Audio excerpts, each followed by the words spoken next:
श्रद्धेय श्री श्री रविशंकर महाराज और सभी बंधु भगिनी, गुरुजी के अमृत वचन सुनने के बाद और कुछ बोलना बाकी नहीं है। यही सार है जो ध्यान में रहना चाहिए। लेकिन उन्होंने मुझे बोलने के लिए कहा है तो उस आज्ञा का मैं पालन कर रहा हूं। देवभक्ति और देशभक्ति थोड़ा अलग अलग दिखता है, इसलिए दो शब्द उपयोग में लाते हैं। लेकिन वास्तविकता यह है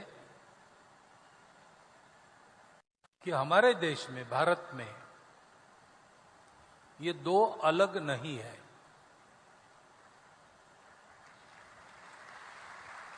एक ही बात है। जो वास्तविक भक्ति करेगा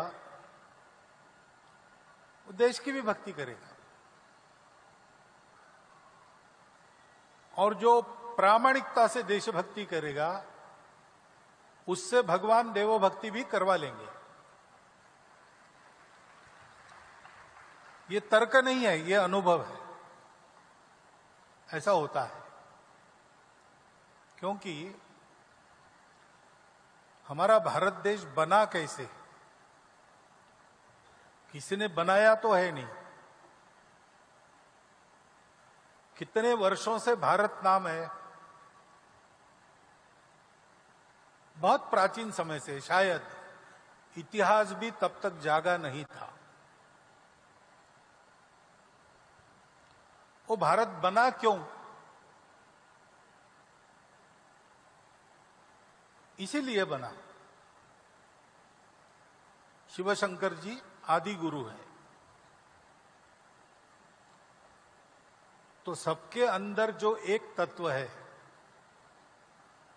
उसको जानने के 108 रास्ते सबको सिखाने वाले शिव जी है। अलग अलग पद्धतियां, 108 प्रकार की। मनुष्यों की प्रकृति अनेक प्रकार की है, तो सबको एक ही रास्ता सुहाता नहीं है। रुचि नाम वैचित्र्यात रुजु कुटिल नाना पतयुताम। रुचि वैचित्र्य के कारण, सबकी अलग अलग टेस्ट होने के कारण, सीधे साधे सरल, टेढ़े मेढ़े कठिन, अनेक प्रकार के रास्ते हैं। किनके? मनुष्यों के, नृणाम।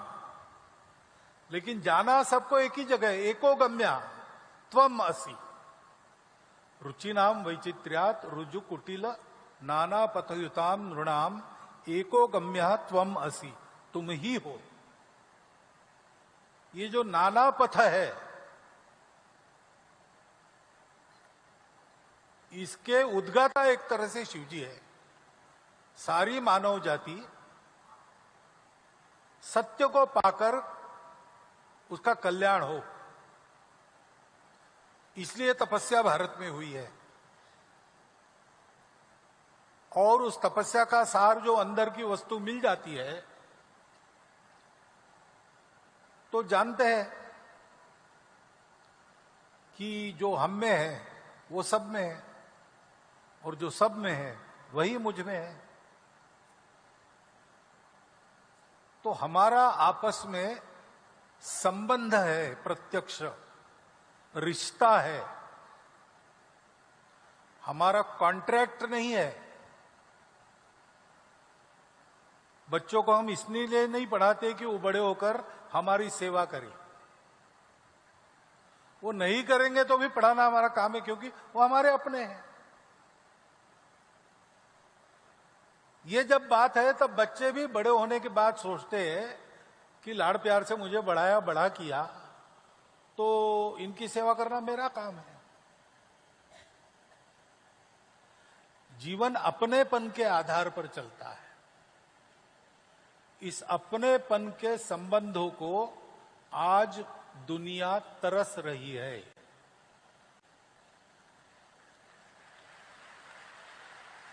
क्योंकि 2000 वर्षों से जिस प्रभाव में दुनिया चली, वो प्रभाव अधूरी बात पर आधारित है। उसको ये जोड़ने वाला मालूम नहीं जो सबके अंदर है। और इसलिए हम अलग अलग है, हमारा अलग अलग स्वार्थ है। जो बलवान होगा अपने स्वार्थों को पूरा कर लेगा, जो दुर्बल है वो मरेगा। ये दुनिया का नियम, ऐसा मानकर वो चलते हैं। और इसलिए हम देख रहे हैं कि इतना विज्ञान बढ़ा हुआ, मनुष्यों का ज्ञान बढ़ा, सब होने के बाद भी झगड़े तो आज भी चल रहे हैं। मनुष्यों में असंतोष आज भी बरकरार है। आपस में कट्टरपन बहुत बढ़ता है। सुख सुविधाएं बहुत हो गई, संतोष नहीं है।